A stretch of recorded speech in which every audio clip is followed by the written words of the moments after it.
She yelled, "You're a pathetic failure," right in the middle of a fight with all her pals watching. I replied, "You know something, spot on," and just stopped playing the role of her failure. Here's what her buddies said to her once I walked out of the gathering. Original post. I 36M am lounging in my fresh rental unit, surrounded by unpacked crates, experiencing an unusual calm.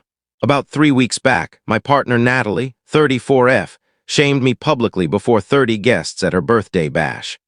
Now she's desperately trying to piece together the remnants of her existence as I start over from the ground up. We had dated for 4 years, cohabiting for the last 2. My job was as an air conditioning repairman, nothing flashy, but reliable income and straightforward labor. She handled promotions for a beauty products firm, constantly chatting about public perception and social connections. The celebration was held at our home, or rather my home, given that I covered the housing costs, but no big deal. Her office colleagues, old schoolmates, a few social media wannabes she hoped to dazzle. I devoted the entire day to arranging streamers, food service, a mixologist, the full setup, splurged around $3,000 on her cozy get-together. Things were smooth sailing until roughly 10 at night. I was in the galley fetching extra frozen cubes when I overheard her pal Megan inquiring about getaway ideas. Natalie chimed in, "Oh, we're staying put. Brian's short on cash these days." I stepped into view. In truth, I'd floated the notion of pitching a tent at the nearby nature reserve. She mentioned Cabo, Natalie scoffed. "Pitching a tent? For real? That's your vision of a break?" Her crew snickered. I should have backed off. "That's within our budget if you're set on that luxury sedan payment," I pointed out. That's when she lost it. Champagne flute gripped tight, high-end gown amid her captivated crowd. "Damn, you're just a total failure. Look at yourself. You tinker with heating units for cash. Do you realize how mortifying it is when folks probe about my guy's occupation? These folks hold genuine professions. Megan's with a doctor who operates. Kelly's spouse runs 3 eateries, and here I am confessing I'm with a fancy janitor." The space fell hushed, 30 stares fixed on me. She pressed on. "4 years, Brian. 4 years I've held out for you to achieve anything meaningful. But nope, you're fine with average, messing around with console games, chugging brews with your deadbeat crew, no drive whatsoever. You're holding me back." I froze there, sensing an inner barrier shatter. Not romantic devastation.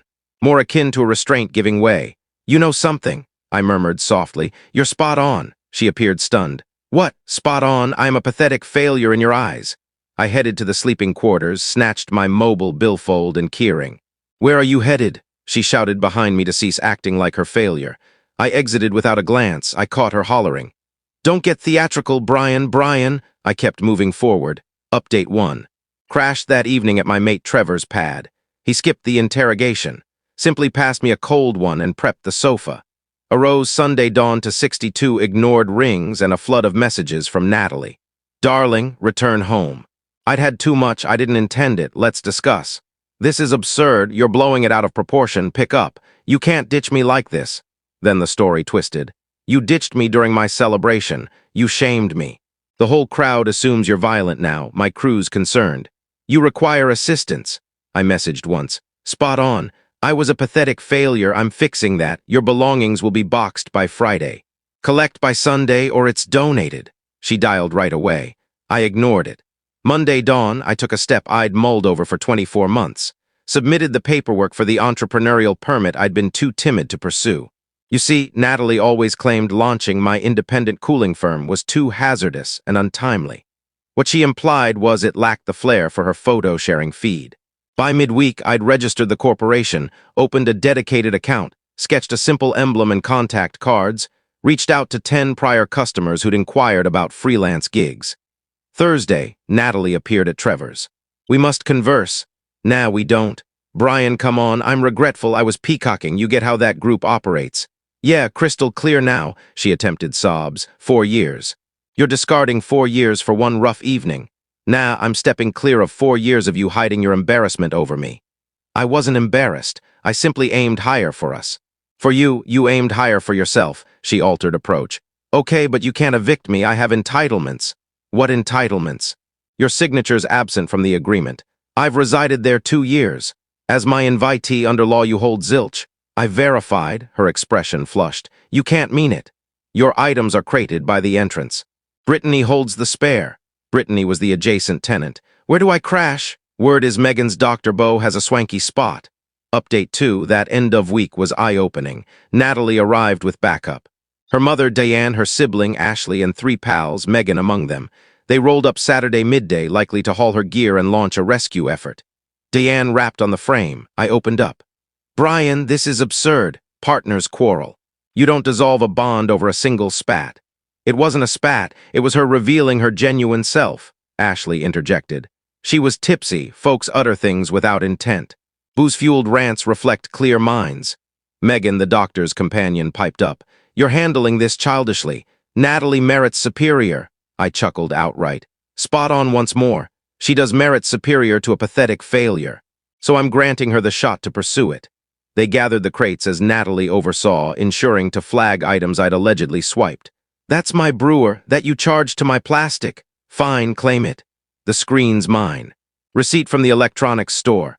My details, my payment, clever ploy. She grew frantic. I own partial furnishings here, you mean the pieces I acquired pre-us. Fascinating court angle. As they departed, she unleashed her final ploy. I'm expecting. The group halted, even her mother seemed floored. No, you're not, I stated evenly. How so? Since you bled last week. Unless you're alleging divine intervention. Her pals swapped looks. She'd been exposed in deceit. Plus, I added, you ought to review your timeline. That business summit in Florida 3 weeks prior, recall? Yeah, I was aware of Florida. And her roommate there. Update 3, Monday morning. The true maneuvers kicked off. I received a ring from my supervisor at the cooling outfit.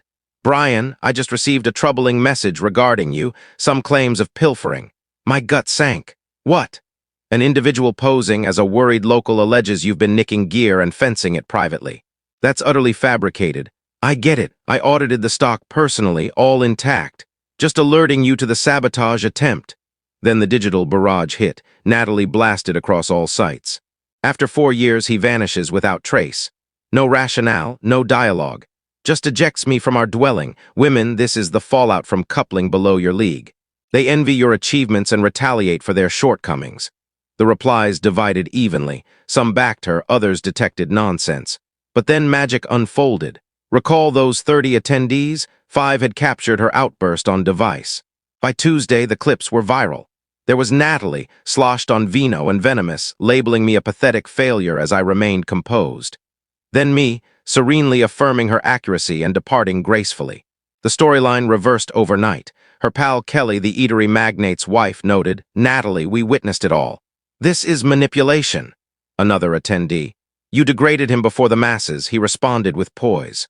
Top remark from a Derek. Picture getting labeled pathetic by a woman leasing a sedan beyond her means while squatting rent-free in his space. The nerve.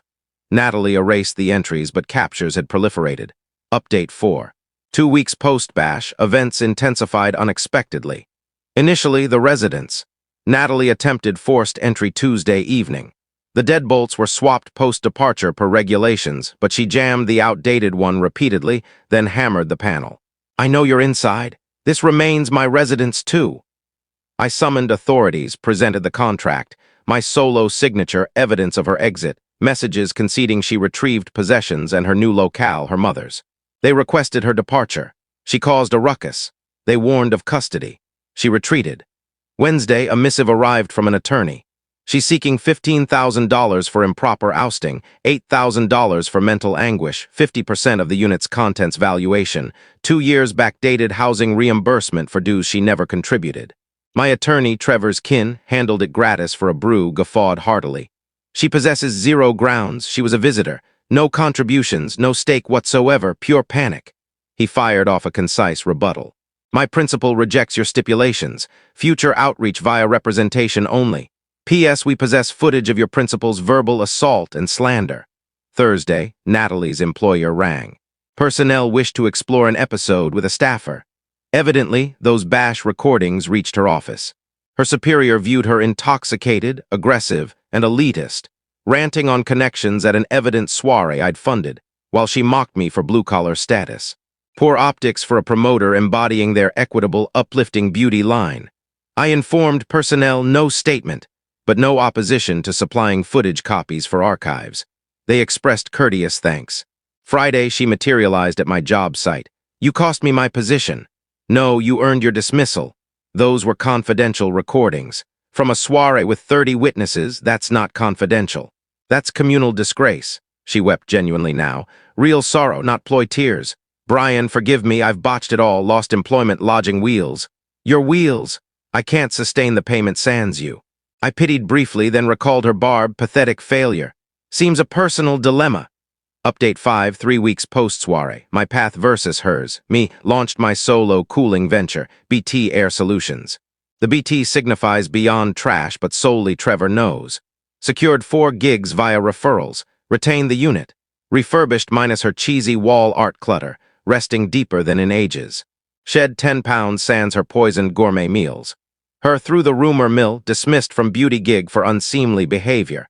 Luxury sedan seized, crashing at mom's, pivoting to social media stardom. Her profile boasts 847 fans, shared a weepy remorse clip that drew savage backlash. Then the curveball. Her pal Megan, the doctor's squeeze, messaged me privately. Hey Brian, you likely despise me, but I needed to share. Post your exit that evening, we conferred. Natalie ranted against you for 2 hours, yet the deeper she dug, the clearer it became you propped her up. She confessed you footed all tabs while she hoarded her earnings for outfits and jaunts. We confronted her. She turned hostile and vile toward us as well, dubbed me a treasure-hunting aide, though I'm a child medicine fellow. Trashed Kelly's spouse's diners as inflated junk. She bared her essence, you evaded disaster. I answered, appreciate the insight. She added, moreover, my guy's clinic requires a fresh cooling setup. Up for it, that contract alone funds 3 months overhead. Last week, 1 month post-soiree, it all peaked. Natalie had been unraveling online, shared vintage duo snaps with tags like recall your vow of eternity, and a true gent doesn't forsake his kin. Kin. No offspring, unless she meant her handbag hoard. Tuesday, a ring from an unfamiliar line. Brian here, who's this? James from Florida, the Summit fellow, her room sharer. Go on. Listen, dude, just clarifying, zilch occurred in Florida. All right, I mean she pushed for it. She came on strong, claimed you were essentially split, that you were money oppressive, domineering. But when I searched you online to confirm you weren't some maniac who'd stalk me, I spotted her feed. You appeared content. I avoid entangled partners. She fumed at my refusal. That's why she lashed out so harshly at her event, projecting onto you. Why disclose now? She's been phoning my firm to oust me, alleging I accosted her in Florida. My chief sees through it, but I wanted you aware of her character. I'm fully briefed on her character. Wednesday, Natalie fired a final frantic note from her sister's device. Brian, I get you loathe me, but I'm desperate. Mom's booting me. Not place to land, jobless, wheelless, flat broke, begging I'll comply with any terms. I'll seek counseling, I'll atone openly, I'll broadcast the facts. Just spare me from the streets. I pondered that note for 60 minutes, 4 years linked, some bright moments smothered by the gloom, a sliver of remorse stirred. Then her echo. You're just a pathetic failure, I typed. Rumors say fast food spots are recruiting, they overlook your partners, resume. She fired, you're heartless. Now I'm simply done as your pathetic failure. Best wishes, Natalie. Blocked. Final update 2 months since the soiree, ready for the wrap-up. A ring from Diane, Natalie's mother, last week. Brian, I must express remorse, wasn't anticipating that. Natalie at last confessed the facts, the event, Florida. How you covered all costs while she banked hers for personal splurges. I instilled stronger values in her, or believed so. It happened as it did, Diane. I evicted her. She's bunking with a childhood acquaintance, slinging cosmetics at a department store kiosk, persists in victim mode despite the footage everywhere. Why share? You're solid, you merited superior. And I needed you to hear her mother acknowledges it. I expressed gratitude and disconnected, felt like resolution. My venture, booming. That clinic project spawned 3 additional health facilities.